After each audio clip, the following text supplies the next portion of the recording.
Hello all my Kenvians and welcome to a new episode of Discovering Steven Universe. And today I'm going to be watching Hit the Diamond.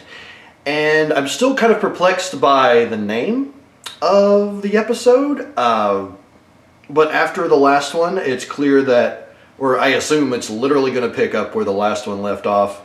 And we're going to find out what this Ruby's deal is and whether or not my theory from the last one is right. And that there are going to be 5 rubies that come out of the ship. My assumption anyway.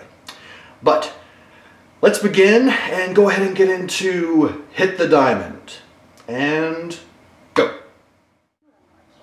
I disobeyed a direct order from Yellow Diamond and I called her a clod. To her face. Oh, honestly, you call everyone a clod. The armies of old world waiting for the word to shout. It's our sworn duty to protect anything that causes panic harm. That includes clouds like you. That's my word. That's my word! What should I say? They want to search the barn. We heard. We saw. So I'm scared. Ambush them. No one needs to get hurt. Really? Looks like we failed. Steven's I think we face. better double check. You remember what happened? You have to, play baseball. What? Yeah. Hit the diamond. Oh my god. If you win, you can go inside, and if you lapis. This plan sucks. Human.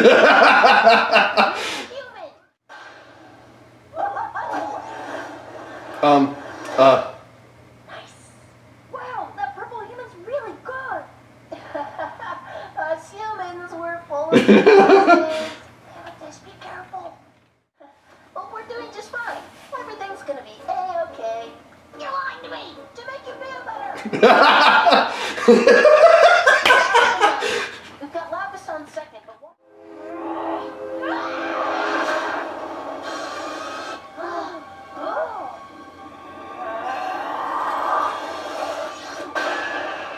Jeez!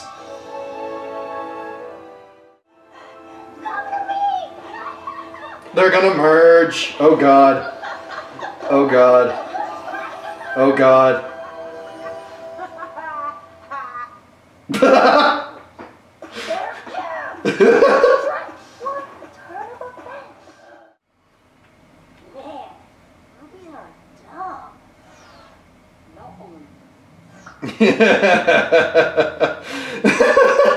Wow. That did not go how I expected at all. Holy crap. Okay. Okay, just a minute and I will be right back. Okay, so time to talk about this episode. As always, starting with some of my favorite parts of the episode.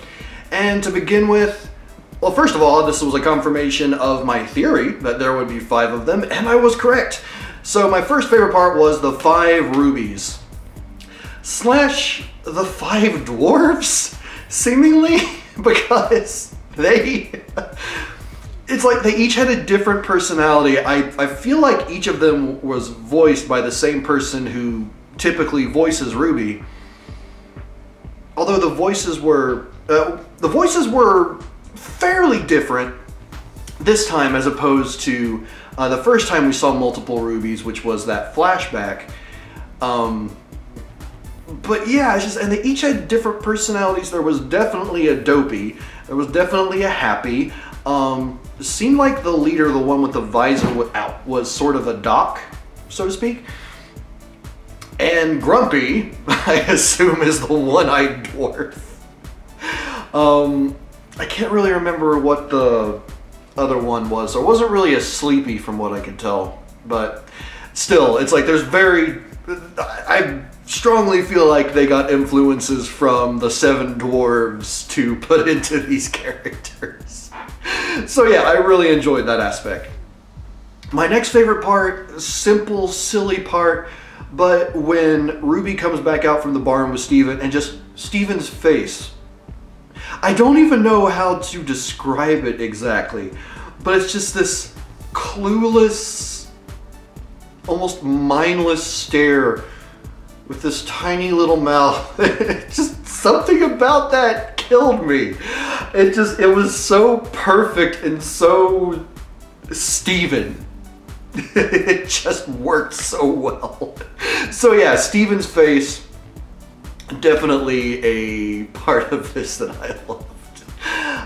My next favorite part was the most surprising, even though I can't believe I didn't think of it when, you know, there was the diamond shape around where the ship had crashed or landed, kind of. But baseball. And as soon as the idea of baseball was brought up, it was like the title of the episode, Hit the Diamond, hit me. And I was just like, I'm an idiot. It's such a strange idea, but they honestly really made the baseball thing work here in this episode. So yeah, moving on from there, my next favorite part of this episode was Lapis. Because, oh my god, she clearly just didn't care about most of what was going on.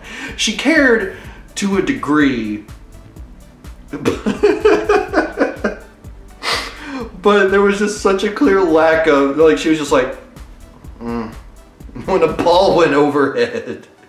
There was a slight change as the game went along. Like, it seemed like she was at least kind of making an attempt to try, which I did like. She wasn't just whatever the entire time. Like, there was a slight amount of evolution to how she was acting in that scene, which I really or that segment, which I really enjoyed. But yes, my fourth favorite part of this episode was Lapis / Bob.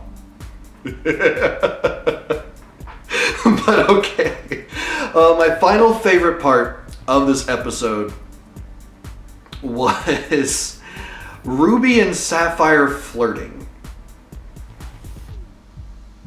And it was adorable, and it also added, honestly, the most kind of conflict with the situation of the baseball game. Because it was clear that, you know, where they were flirting, it was causing the crystal gems to lose. And I like the way it ended up wrapping up, where Sapphire just put everything into that last hit. And that was a pretty sweet way of doing it too. It's just like, because I don't know why, but I felt like Sapphire was relatively weak, and maybe that was just that, maybe that, I'm sure that's a poor assumption on my part, but when she put everything into that bat swing, and then in the course of that completely froze the bat, that was an awesome segment. And it for me as a viewer who, again, clearly assumed poorly that Sapphire is weak, she showed some strength. That she might not be as strong as some of the other gems or some of the other crystal gems, but she still definitely has strength behind her. So there was, I mean, I guess you could add that as another favorite part of this episode. And actually, maybe this is sort of an extension of the first favorite part, which was the 5 rubies, but just kind of how dumb they were, I think was my next favorite part. And even the crystal gems comment on it as well, or particularly Amethyst, when Steven tricks them into thinking that Jasper is on Neptune. Well, why didn't you tell us in the first place? Really? You're not even questioning that. You're not questioning it at all, even though one of the members of that failed mission was there in front of you. Okay, sure, why not? But yeah, I guess you could say that's my final favorite part of this episode. Just honestly how dumb the rubies are, or at least appear to be. Oh, no annoyances with this episode, being completely honest. I mean, even the previous episode was solid, even though I had an annoyance with it that was just more personal than anything.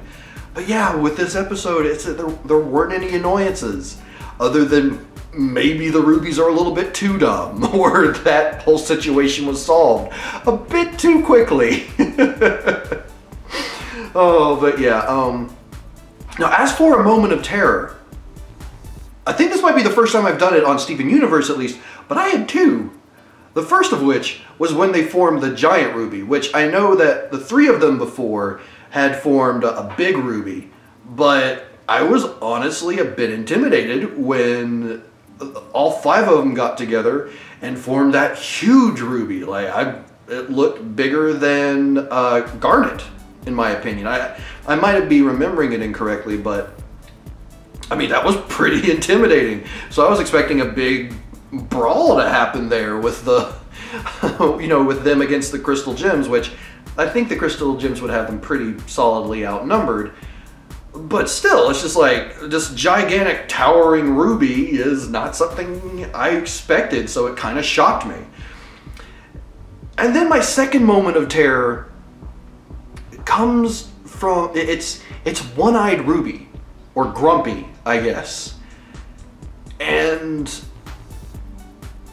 mainly because there at the end, he just kind of stood there while the others went to the ship and goes, "Thank you." And to start with, it's like that ruby has like kind of a deep, scary, well, not exactly deep, but like very gravelly, kind of scary voice to begin with. But I couldn't tell if like maybe the One-Eyed Ruby's the only not completely dumb one, or what exactly, or if she was just very disbelieving. But there was something very scary about her in that particular scene, and it was just very brief.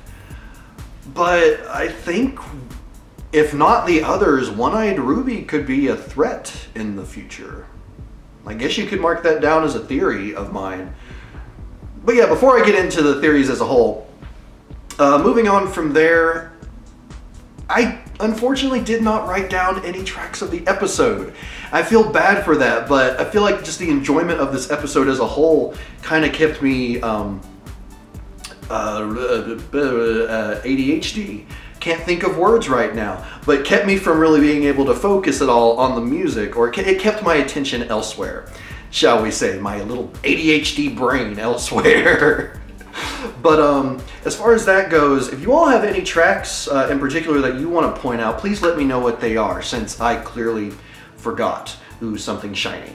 Anyway, now as for quote of the episode, I've got multiples this time. Yeah, I'm having multiples of a few different categories here.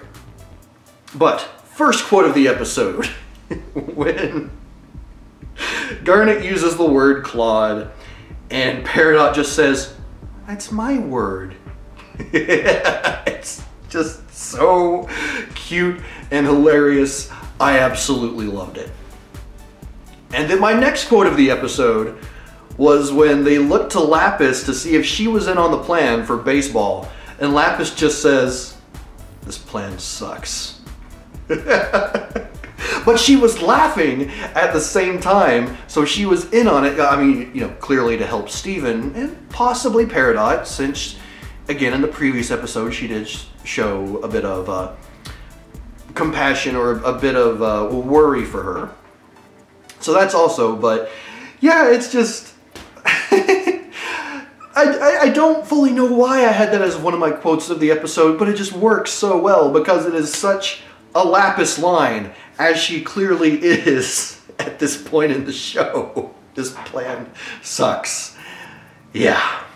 But I have yet one more quote of the episode, and it's a bit of dialogue between Steven and Peridot. After Peridot asks how they're doing in the game, and the back and forth goes like this: "You're lying to me to make you feel better. Thank you." It's, oh my God. It was just, I love the dialogue in this show. I love the lines in this show. I mean, not all of the dialogue or all the writing is going to be gold, but in this one, like, especially some of that back and forth and just some of the comedic timing of the lines in this episode, it works so well. And I'm sure there were plenty of other lines as well that I didn't include in these three. So if you have any of your own quotes you would like to mention as well, let me know what they are, please, in the comments down below. Now, as for a question, I don't really have one, because what I originally had as a question sort of evolved into a theory. So, I'll put it as this. My main theory for this episode going forward is that the rubies will return, because it seems kind of inevitable, because they've been tricked into thinking Jasper's on Neptune, so I assume they're going to come back. But my theory is that the rubies will return at some point with reinforcements. Now the question is, who will those reinforcements be? Or will there be reinforcements? I don't know, but I feel like it's inevitable that the rubies are going to return. But again, my theory is that they're going to return with reinforcements, since they know that there are gems on that planet. So yeah, it'd be only, I guess, a matter of time until I find out whether my theory is correct. How much of that time, I have no idea. Just whenever they decided, and you know, it would be kind of cheating to look ahead, so I'm not going to do that. But as for my overall thoughts on this episode, as usual, it should probably be no surprise at all, but I loved it. Even though there weren't fights per se, there was a good amount of action. It was fun seeing how they incorporated baseball into this show. It was hilarious seeing Ruby and Sapphire flirting and kind of sabotaging the whole thing. And then accidentally sabotaging everything when they merged, or I'm sorry, when they fused and formed Garnet again. There's so much about this episode I really enjoyed. And yeah, so this is a definite major strong one for me. And like I actually even said in the previous video, I feel like so many of the Steven Universe episodes have been just overall really strong lately. And I mean, I'm sure they'll probably hit sort of a slump where the episodes are kind of okay, you know, not outstanding. But I've been definitely riding high on a lot of these episodes. So I'm looking forward to moving forward and seeing what's going to happen next. With the next one being Steven Floats. Not sure what to get off of that one. Maybe he goes to the Willy Wonka chocolate factory and drinks the one thing with the floating and the stuff.